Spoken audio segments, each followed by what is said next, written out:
Assalamualaikum warahmatullahi wabarakatuh. Selamat datang di pembelajaran Pendidikan Agama Islam dan Budi Pekerti bab Berpikir Kritis dan Demokratis kelas 12. Selamat mengikuti. Bab 3, menghidupkan nurani dan berpikir kritis. Kata konsep berpikir kritis dipelajari melalui membaca Quran surat Ali Imran ayat 190-191 dan hadis tentang berpikir kritis. Analisis Quran surat Ali Imran 190-191 dan hadis tentang berpikir kritis. Manfaat berpikir kritis dengan menghafal Quran surat Ali Imran 190-191 dan sikap dan perilaku berpikir kritis. Cermati fenomena alam di bawah ini, kemudian lakukan tanya jawab terkait pesan-pesan yang dikandungnya. Gambar 3.1 matahari tenggelam.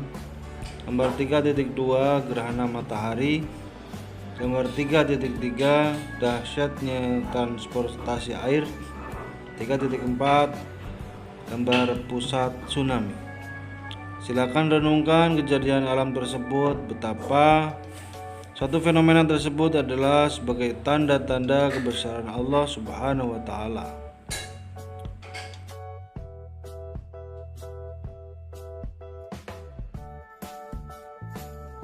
Membuka relung kalbu. Apakah mereka tidak memperhatikan bagaimana unta diciptakan? Quran surat Al-Ghasyiyah ayat 17. Tidak ada satu makhluk Allah Subhanahu wa taala yang tidak berguna, itu pasti. Persoalannya hanyalah pada keterbatasan kemampuan manusia dalam mengungkap manfaat dan misterinya.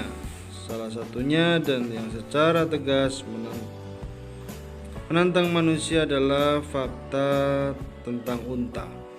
101 fakta tentang unta yang masih menjadi misteri adalah kemampuannya bertahan hidup di padang pasir yang panas tanpa air dalam waktu lama, hingga sekitar 1,5 bulan. Cukup lama. Fakta ini menjadi misteri yang membingungkan para ilmuwan. Pada akhirnya para pakar fisiologi dan biologi telah menemukan jawaban dari misteri tersebut. Jawabannya bahwa unta ternyata memiliki kemampuan untuk memproduksi air dari lemak yang terdapat dalam punuknya melalui proses kimiawi. Hal ini tidak dapat ditandingi oleh industri yang ada di dunia. Unta menyimpan cadangan air di punuknya. Jika unta menyimpannya di bawah kulit seperti manusia, maka suhu tubuh akan meningkat drastis dan berakibat fatal. Unta mampu menyimpan lemak di punuknya sekitar 120 kg. Adanya jumlah cadangan lemak sebanyak ini, unta mampu bertahan hidup tanpa air selama 1,5 bulan. Subhanallah. Masih banyak mengkritisi sekitar kita. Perhatikan realitas kehidupan dan fenomena alam berikut. 1.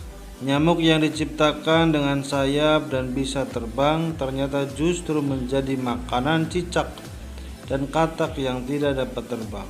Apa makna dari penciptaan tersebut menurut pendapatmu? 2. Di samping makhluk-makhluk berbadan besar seperti gajah dan semisalnya, Allah Subhanahu wa taala juga menciptakan makhluk yang super kecil, bahkan yang tidak terlihat mata. Berangkat dari keyakinan bahwa semua makhluk yang diciptakan Allah pasti ada manfaatnya. Telusuri di berbagai sumber untuk menemukan manfaat makhluk-makhluk mikro tersebut bagi kehidupan manusia. 3. Petir ada yang berpendapat sebagai alat untuk melempar setan. Sedangkan dalam pandangan ilmu pengetahuan, hal itu terjadi karena adanya gesekan arus listrik. Dengan keyakinan bahwa kebenaran ilmiah akan selalu sejalan dengan kebenaran Al-Quran. Bagaimana memadukan kedua konsep tersebut? Coba kalian diskusikan dengan kelompokmu atau teman-temanmu untuk mencari jawaban ilmiahnya. A. Tadarus Al-Quran 5-10 menit sesuai tema.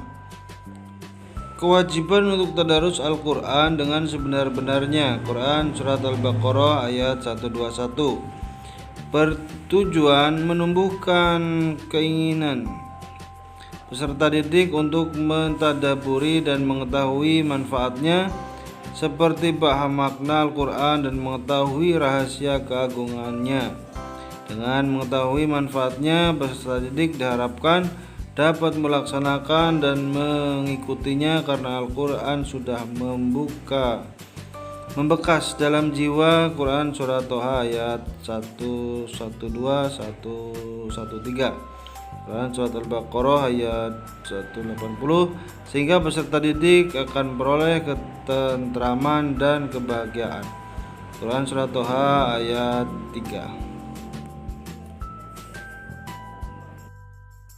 Oleh karena itu, sebelum kalian memulai pembelajaran, lakukan tadarus Al-Quran secara tartil selama 5-10 menit dengan kelompok kalian masing-masing, dipimpin oleh ketua kelompok.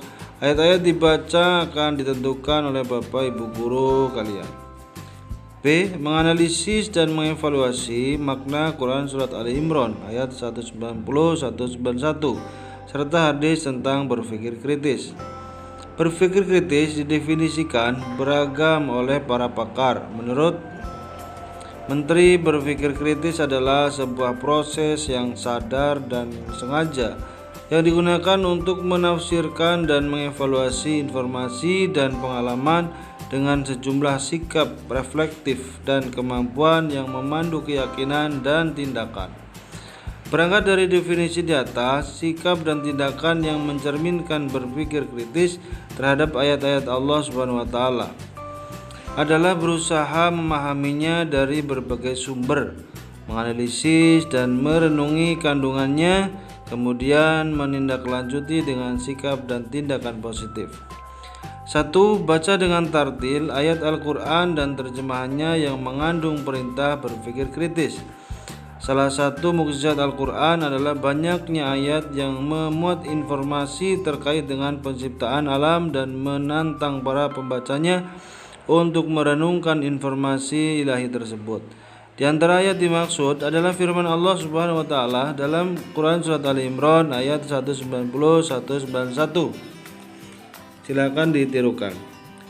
A'udzubillahi minasyaitonirrajim. Bismillahirrahmanirrahim.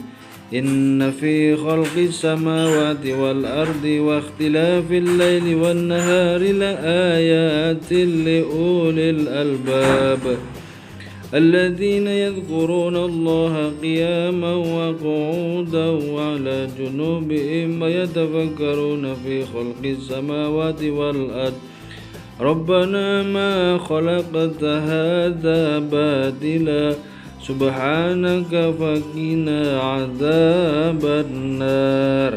Artinya, sesungguhnya dalam penciptaan langit dan bumi dan pergantian malam dan siang terdapat tanda-tanda kebesaran Allah bagi orang-orang yang berakal, yaitu orang-orang yang senantiasa mengingat Allah dalam keadaan duduk, berdiri, dan berbaring, memikirkan menciptakan langit dan bumi seraya berkata, "Ya Tuhan kami, tidaklah Engkau menciptakan semua ini dengan sia-sia. Maha suci Engkau, lindungilah kami dari siksa api neraka." Penerapan tajwid. Lafal khalqis samawati. Hukum bacaannya alif idgham syamsiah. Alasan alif lam diikuti huruf sin. Wal ardi idhar qamariyah, karena alif lam diikuti huruf hamzah. Fi qiyama wa qu'uda idgham bi gunnah, karena tanwin diikuti huruf wawu. Junubihim matobi'i domah diikuti huruf wawu mati atau dipanjangkan 2 harokat. Khalaqata qalqalah sugro, huruf qaf sukun di tengah kata. wa adzaban nar mad arid disukun. Alasan matobi'i diikuti huruf hidup dibaca waqaf atau berhenti yang terdapat pada akhir kalimat. Arti kosakata lafal inna sesungguhnya fi khalqis samawati dalam penciptaan langit wal ardi dan bumi wa ikhtilafil laili dan pergantian malam dan siang wan nahari dan siang la ayati benar-benar merupakan tanda kebesaran Allah wa qu'uda dalam keadaan sambil duduk wa ala junubihim berbaring wa yatafakkaruna memikirkan atau merenungkan ma khalaqta tidak engkau ciptakan hadza semua ini batila dengan sia-sia atau tanpa makna. Asbabun nuzul At-Tabari dan Ibnu Abi Hatim meriwayatkan dari Ibnu Abbas radhiyallahu an bahwa orang-orang Quraisy mendatangi kaum Yahudi dan bertanya, bukti-bukti kebenaran apakah yang dibawa Musa kepadamu? Dijawab, bangkitnya dan tangannya yang putih bersinar bagi yang memandangnya. Kemudian mereka mendatangi kaum Nasrani dan menanyakan, bagaimana halnya dengan hal dijawab, Isa menyembuhkan mata yang buta sejak lahir dan penyakit sopak serta menghidupkan orang yang sudah mati. Selanjutnya mereka mendatangi Rasulullah SAW dan berkata, mintalah dari Tuhanmu agar bukit Sofa itu jadi emas untuk kami. Maka Nabi berdoa dan turunlah ayat ini, Quran Surat Al-Imran ayat 190-191, mengajak mereka memikirkan langit dan bumi tentang kejadiannya, hal-hal yang menakjubkan di dalamnya, seperti bintang-bintang, bulan dan matahari, serta peredarannya laut, gunung-gunung, pohon-pohon, buah-buahan, binatang-binatang dan sebagainya. Tafsir penjelasan ayat. Diriwayatkan dari Aisyah bahwa Rasulullah minta izin untuk beribadah pada suatu malam. Kemudian bangunlah dan berwudu lalu sholat. Saat sholat beliau menangis karena merenungkan ayat yang dibacanya. Setelah sholat beliau duduk memuji Allah dan kembali menangis lagi hingga air matanya membasahi tanah.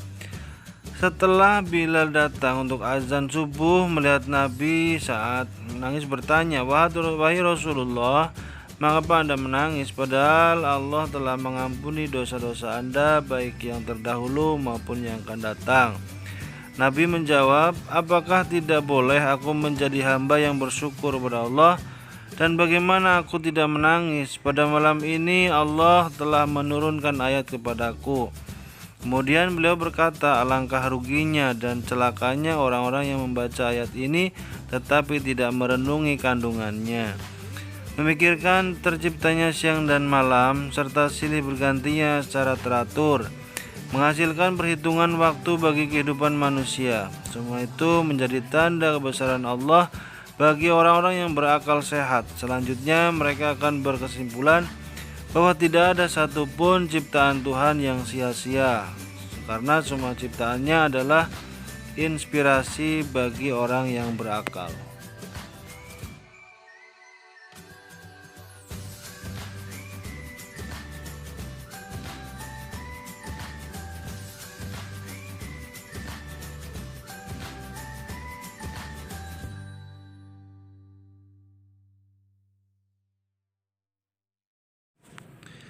Pada ayat 191 Allah Subhanahu wa taala menjelaskan ciri khas orang yang berakal yaitu apabila memperhatikan sesuatu selalu memperoleh manfaat.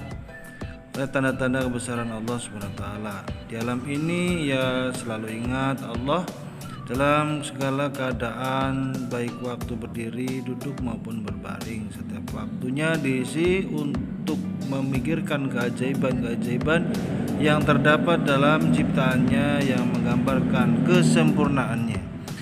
Penciptaan langit dan bumi serta pergantian siang dan malam benar-benar merupakan masalah yang sangat rumit dan kompleks yang terus-menerus menjadi lahan penelitian manusia. Sejak awal lahirnya peradaban, banyak ayat yang menginspirasi dan memotivasi manusia untuk meneliti alam raya ini. Di antaranya adalah Quran surat Al-A'raf ayat 54 yang menyebutkan bahwa penciptaan langit itu fi sittati ayyam, dalam 6 masa. Terkait dengan penciptaan langit dalam 6 masa ini, banyak para ilmuwan yang terinspirasi untuk membuktikannya dalam penelitian-penelitian mereka.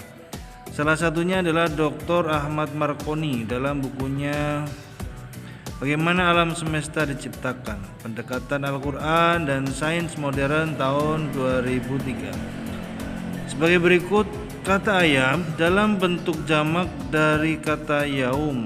Kata yaum dalam arti sehari-hari dipakai untuk menunjukkan terangnya siang, ditafsirkan sebagai masa atau ayam. Dapat diartikan beberapa hari, bahkan dapat berarti waktu yang lama. Abdullah Yusuf Ali dalam The Holy Quran Translate and Commentary tahun 1934 menyetarakan kata ayam dengan age atau eon Inggris, sementara Abu Saud menafsirkan kata ayam dengan peristiwa atau naubat. Kemudian diterjemahkan juga menjadi tahap atau periode atau masa. Dengan demikian, kata sirati ayam dalam sitati ayam dalam ayat di atas berarti 6 masa.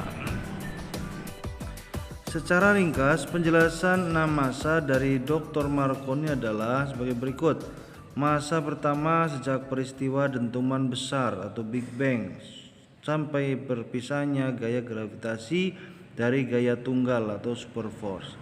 Mana kedua, ya masa terbentuknya inflasi jagat raya, namun belum jelas bentuknya dan disebut sebagai kosmik kosmos.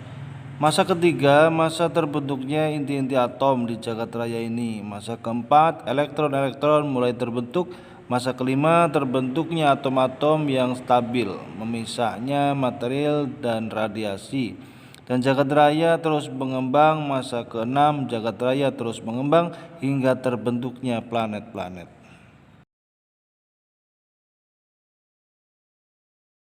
Demikian juga bergantinya siang dan malam merupakan fenomena yang sangat kompleks. Fenomena ini melibatkan rotasi bumi sambil mengelilingi matahari dengan sumbu bumi miring.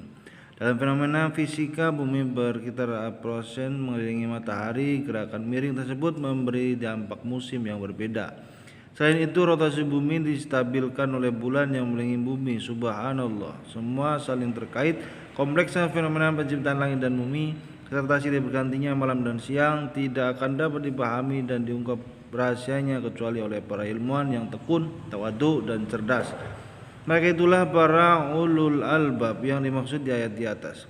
Jadi berpikir kritis dalam beberapa ayat tersebut adalah memikirkan dan melakukan tadabbur semua ciptaan Allah. Dengan demikian kita sadar betapa Allah SWT adalah Tuhan pencipta yang maha agung, maha pengasih lagi maha penyayang, dan mengantarkan kita menjadi hamba-hamba yang bersyukur. Hamba yang bersyukur selalu beribadah ritual sosial dengan ikhlas. Menyajikan keterkaitan antara berpikir kritis dengan ciri orang yang berakal. Ulil albab, Sahih pesan Al-Imran ayat 190-191. Definisi tentang berpikir kritis disampaikan oleh Mustaji. Ia memberikan definisi bahwa berpikir kritis adalah berpikir secara beralasan dan reflektif dengan menekankan pembuatan keputusan tentang apa yang harus dipercayai atau dilakukan. Contohnya adalah kemampuan berpikir kritis merupakan kemampuan membuat ramalan, yaitu membuat prediksi tentang suatu masalah seperti memikirkan apa yang akan terjadi besok berdasarkan analisis terhadap kondisi yang ada pada hari ini. Dalam Islam, masa depan yang dimaksud bukan sekedar masa depan di dunia, tapi lebih jauh dari itu, yaitu di akhirat. Orang yang dipandang cerdas oleh Nabi adalah orang yang pikirannya jauh ke masa depan di akhirat. Maksudnya, jika kita sudah mengetahui bahwa kebaikan dan keburukan akan menentukan nasib kita di akhirat, maka dalam setiap perbuatan kita